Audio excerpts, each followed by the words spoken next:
나의 생명도 나의 사명도 하나님의 뜻입니다.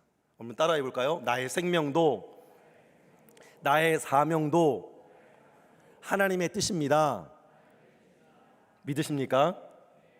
이 제목을 가지고 오늘 말씀을 나눌 텐데, 사도 바울의 고백처럼 하나님이 저의 증인이시거니와 제 마음 가운데에 언제나 여러분들 향한, 청년들을 향한 기도가 있었습니다. 길 가다가 만나는 청년들, 그리고 힘들다며 가끔 전화 오는 청년들, 그리고 오히려 목회자인 나를 격려한다고 목사님 힘들지요? 라고 전화해주는 그 청년들을 위해서 늘 기도했습니다. 하나님, 코로나로 인해서 내일을 계획할 수 없고 한 치 앞도 내다볼 수 없는 그런 상황 가운데서 힘들고 또 지쳐있고 또 이 사랑의 교제가 있어야 되는데 코로나로 인해서 온전한 만남도 이루어지지 못하는 상황 속에서 힘들어하는 우리 청년들 예배를 통해서 하나님을 만나게 도와주시고, 그동안 우리가 우리의 신앙생활이 이 열차라고 하면 이 교회 공동체라고 하는 열차에 우리가 탑승해서 맡기면 됐어요. 예배에 나오고 기도에 나오고 성경 공부하고 리더 교육 받고 수련회 하고 성경학교 하고 확신반, 성장반, 제자반 훈련 받고 각종 세미나 듣고, 그렇게 공동체라고 하는 열차에 탑승만 하면 어느 정도는 우리의 신앙생활이 가능했었습니다. 그런데 이제는 코로나 사태가 벌어지고 난 이후에 우리의 삶은 어떻습니까? 예배 이외에, 그죠? 그나마 이 예배도 한때는 중단되어서 온라인으로만 드렸죠. 2달 가까이 영상 예배로만 드려지는 상황 속에서 우리가 늘 일상적으로 드렸던 예배가 얼마나 소중했는지, 일상적으로 사람을 만나고 교제하는 것이 얼마나 소중한 것이었는지를 깨달았었어요. 그리고 4월 19일 부활주의를 기점으로 사회적 거리 두기와 마스크 쓰기와 방역과 소독을 통해서 우리가 안전거리를 유지한 채 예배를 드린 지가 벌써 오늘로 23주차가 되었습니다. 4주로 한 달 하면 4, 5, 20, 4, 6에 24, 5개월하고 6개월이 조금 못 미치는 시간이 흘러왔어요. 이렇게 흘러오는 동안 가장 우리의 영적인 위기, 사회적으로도 국가적으로도 경제적으로도 교육적으로도 국방과 외교적으로도 문제가 많이 있지만 우리의 영적으로 큰 문제가 우리에게 도래하게 되었습니다. 영상으로 예배 보다 보니까 집중이 안 되는 거예요. 여러분 드려봐서 알죠? 처음에는 이렇게라도 예배 드릴 수 있는 게 얼마나 큰 은혜인가, 이렇게 영상으로 예배 드리게 될 수 있을 줄이야.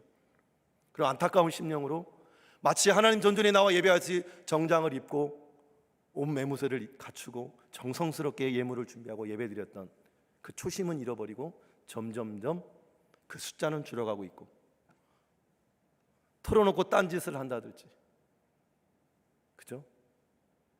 털어놓고 다른 일을 병행한다든지, 이제는 그마저도 잊어버리고 까먹고 스쳐 지나가는 시대가 되어버렸습니다.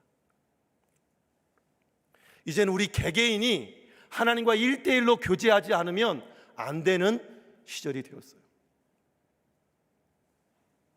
그래서 교회적으로 목사님들과 고민하다가 매일 새벽마다 생명의 삶 큐티를 하는데 우리 구역원들에게, 우리 청년들에게 나눠주면 좋겠다. 그리고 매일 한 절이라도 하나님의 말씀을 묵상하고 그 말씀에 내 삶을 적용해 나가고 순종해 나가는 삶을 도와주는 교회의 역할을 감당해야겠다. 그래서 가정 예배를 보내준 지가 꽤 됐어요. 그죠? 여러분 잘 받아보고 계시나요? 받아보고 계세요? 하나, 둘, 셋, 넷, 한 6명만 고개를 끄덕끄덕 하시는데 나머지는 다 안 받아보는 거예요? 리더들이 안 보내주는 거예요? 자, 나는 받아보고 있다. 한번 손 한번 들어보세요. 나는 지금 매일 큐티 가정 예배지를 잘 받아보고 있다. 한 절반 이상은 받아보고 있네요. 못 받아보신 분들은 다시금 리더한테 달라고 하시고 또 운영국에게 다시 요청하셔서 받아보시기 바랍니다. 이 하나님과 1대1 관계가 아니면 이 코로나 이후에 우리의 신앙생활, 우리의 영적 위기를 모면할 길이 없습니다. 기회로 바꿀 수 있는 유일한 길이 뭐냐면 매일의 말씀과 기도 생활을 꾸준히 이어가 나가는 거예요. 그래서 오늘 특별히 어려운 자리잖아요. 마지막 목사님과 이별의 시간이고,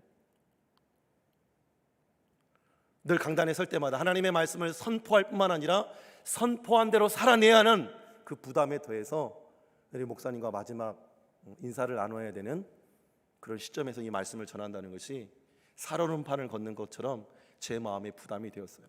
하나님 앞에 계속 기도하면서 하나님 어떤 말씀을 우리 청년들과 나눠야 될까요? 기도하던 중에 금요 치유 집회를 끝나고 다 전사님 목사님들 퇴근하고 제 책상에 앉아서 조용히 하나님 앞에 기도하고 묵상하는 중에 그동안 지난 3개월 동안 3월 말부터 7월 중순까지 이 신명기의 말씀을 여러분 매일 가정 예배지로 받아보았을 거예요. 이 신명기의 말씀 34장의 요약이 바로 오늘 34장의 말씀을 읽고 묵상하면서 제가 두 가지 큰 깨달음을 얻게 되어졌어요.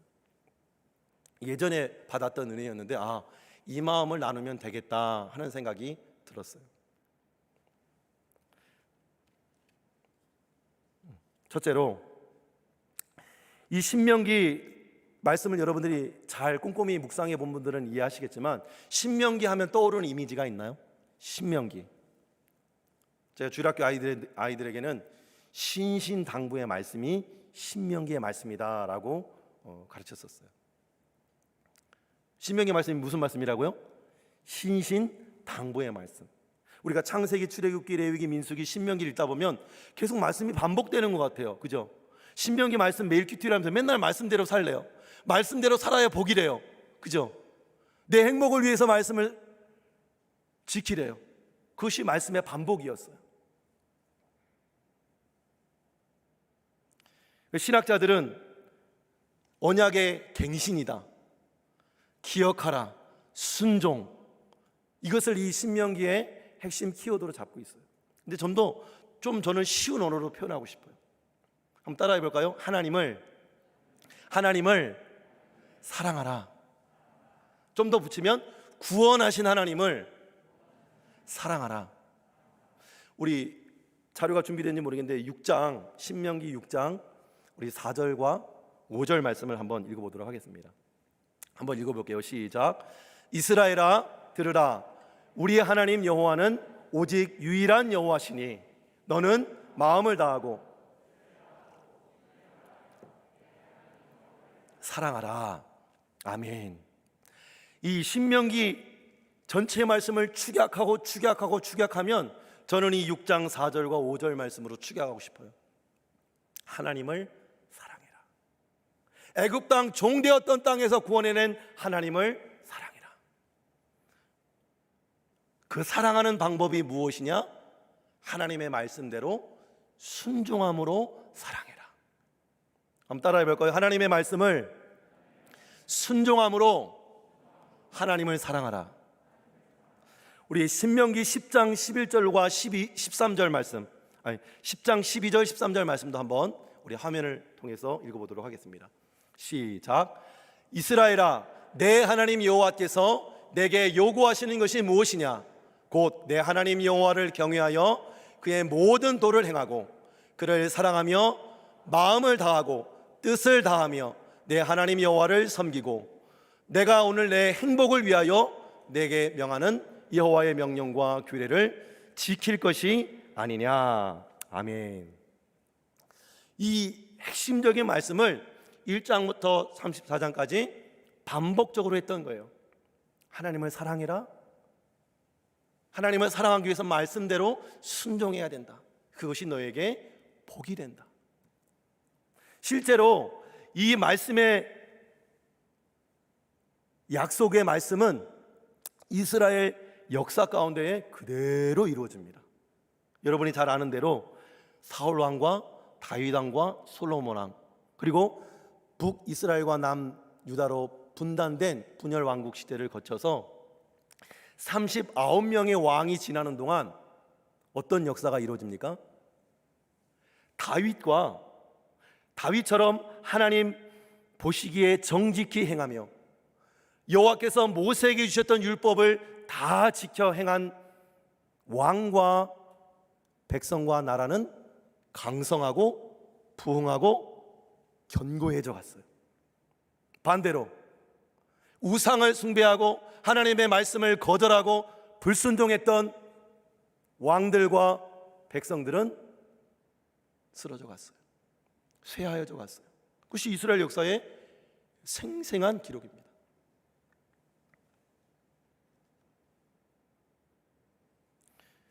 그래서 북이스라엘은 BC 721년경에 북쪽의 아수르에게 멸망을 당하고 맙니다. 남유다는 남바 바벨론에게 586년경 멸망을 당하고 마는 것이죠. 신기하죠? 그만큼 반복해서 말씀하고 또 강조하고 또 강조해서 신신당부를 했으면, 귀에 못이 박히도록 들었으면 순종할 만도 한데 불순종을 거듭하다가 결국 다 멸망당하고 마는 거예요. 얼마나 안타까워요. 이 성경의 역사를 통해서 우리에게 보여주는 메시지가 있습니다. 그게 뭘까요? 인간은 죄인이라는 거예요. 인간은 하나님의 의에 도달할 수 없다는 거예요. 인간의 힘과 능력으로는 하나님의 구원을 경험할 수 없다는 거예요. 의인은 없나니 하나도 없도다.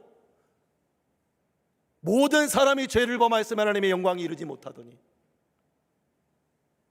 우리가 아직 죄인 되었을 때에 그리스도께서 십자가에 못 박혀 죽으심으로 하나님께서 우리에 대한 사랑을 확증해 주셨노라고. 7, 8월 새벽 큐티 말씀이 바로 이 로마서 말씀이에요. 내일 큐티의 내용이 바로 의인은 없나니 하나도 없고 모든 사람이 죄를 범하였으면 하나님의 영광이 이르지 못하더니, 이 주제예요. 이 주제.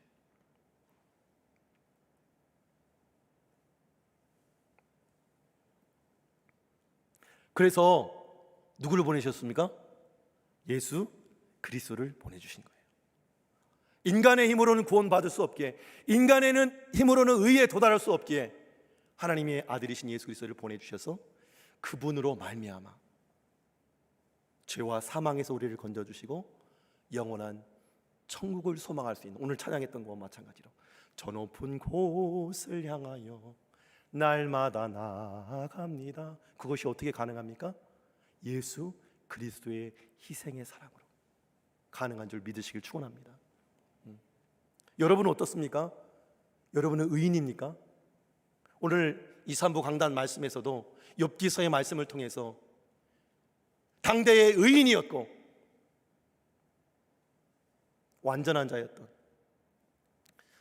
그 시대에 어느 누구도 따라할 수 없는 그 완벽한 의에, 인간으로 행할 수 있는 최대 의에 이른 그 욥이 하나님 앞에 섰을 때에 아무 공로 내세울 것 없는 연약한 존재인 것을 깨달아 알면서 회개함의 이름으로 하나님의 은혜를 경험하게 되어지는, 그래서 귀로만 듣던 하나님을 눈으로 보고 온 몸과 삶으로 체험하여 알게 되는 축복을 누렸던 것처럼, 저 여러분들이 의인은 없나니 하나도 없고 모든 사람이 죄를 범하였으면 하나님의 영광이 이르지 못하더니, 우리가 아직 죄인 되었을 때 우리를 위하여 예수 그리스도께서 십자가에 죽어주심으로 영원한 생명길을 열으신 그 은혜와 사랑에 감사하는 마음으로 나를 먼저 사랑해 주신 그 주님을 사랑하게 되어지고, 말씀에 순종함으로 주님을 더욱더욱 사랑하게 되어지는 저 여러분 되기를 주님의 이름으로 축원합니다. 아멘입니까? 그래서 요한복음 14장 21절에서는 나의 계명을 가지고 지키는 자라야 나를 사랑하는 자다 말씀하고 있는 것이에요. 저 여러분이 하나님의 말씀을 묵상하고 매일 가까이 하고 또 이 말씀에 순종함으로 하나님을 사랑하게 되는 축복이 있기를 주님 이름으로 축원합니다. 오늘 시간이 없기 때문에 청년부 예배는 좀 짧게 해야 되잖아요. 그래서 한 가지만 더 살펴볼게요. 많은 말씀이 있지만 오늘 7절 말씀,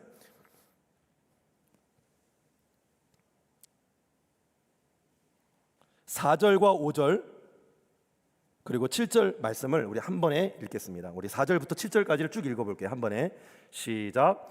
여호와께서 그에게 이르시되 이는 내가 아브람과 이삭과 야곱에게 맹세하여 그의 후손에게 주리라 한 땅이라. 내가 내 눈으로 보게 하였거니와 너는 그리로 건너가지 못하리라 하시매 이에 여호와의 종 모세가 여호와의 말씀대로 모압 땅에서 죽어 벳볼 맞은편 모압 땅에 있는 골짜기에 장사되었고 오늘까지 그의 묻힌 곳을 아는 자가 없느니라. 모세가 죽을 때 나이 120세였으나 그의 눈이 흐리지 아니하였고 기력이 쇠하지 아니하였더라. 아멘. 민수기 20장에 모세가 반석을 가리키라고 했는데 2번 침을 통해서 너는 이 백성을 데리고 가나안 땅에 들어가지 못할 것이다 라는 하나님의 책망을 받습니다. 그리고 오늘 말씀 그대로 너는 눈으로 보게 하였거니와 너는 그리로 건너가지 못하리라는 말씀이 떨어지기자 무섭게 모세가 그 자리에서 죽습니다.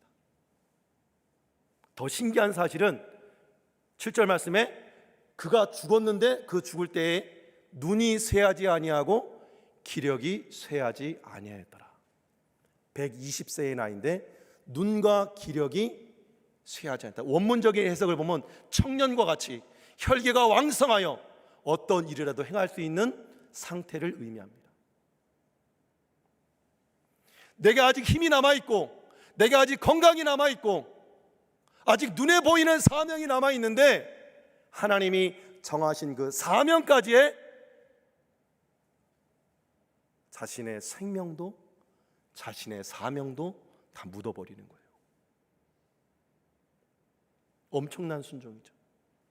마치 예수님께서 아버지여 이 잔을 내게서 옮길 수만 있으면 옮겨주십시오. 그러나 나의 뜻대로 마옵시고 아버지 원대로 되기를 원하나이다.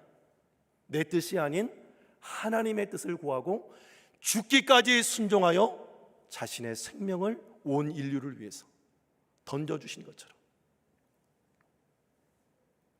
예수님의 모형이라 일컬어지는 모세 역시도 인간 모세 역시도 하나님의 말씀이 너 사명 여기까지야. 즉시로 순종하고 너 죽음도 생명도 여기까지야. 즉시로 순종합니다. 인간적인 생각으로 볼 때 하나님 나 아직 건강해요. 하나님 나 아직 눈과 기력이 청년처럼 혈기왕성해요. 여전히 해야 할 땅이 남아있고 겁쟁이 여호수아보다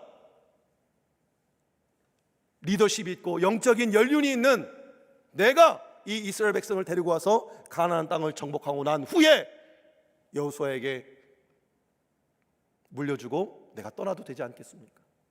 그때에도 늦지 않겠습니까? 라고 얼마든지 나의 때와 나의 사명, 하나님이 정해주신 때와 사명을 연기시켜달라고 떼쓸 수 있고 요구할 수 있었음에도 불구하고 하나님의 말씀에 철저하게 순종하는 것을 볼 수 있습니다. 제가 이 장면을 통해서 저 역시도 하나님이 오늘 너 여기까지야 옮겨 그러면 옮겨야 하는 존재더라고요. 그래서 목사님들은 3가지를 준비해야 된다고 해요. 설교 준비, 이사 준비, 죽을 준비를 해야 된대요.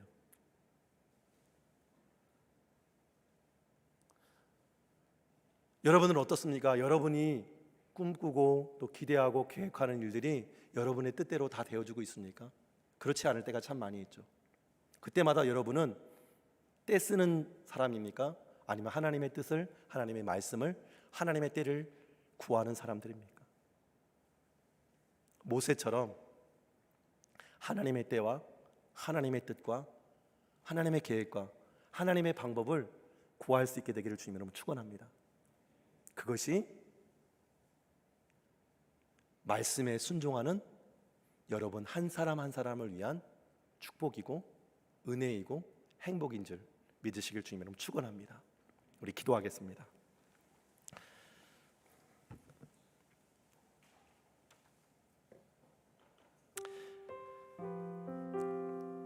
사랑의 하나님 아버지, 참 감사합니다.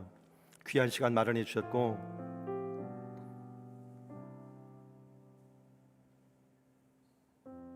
하나님의 말씀의 거울 앞에 우리의 삶을 비춰봅니다. 코로나로 인해서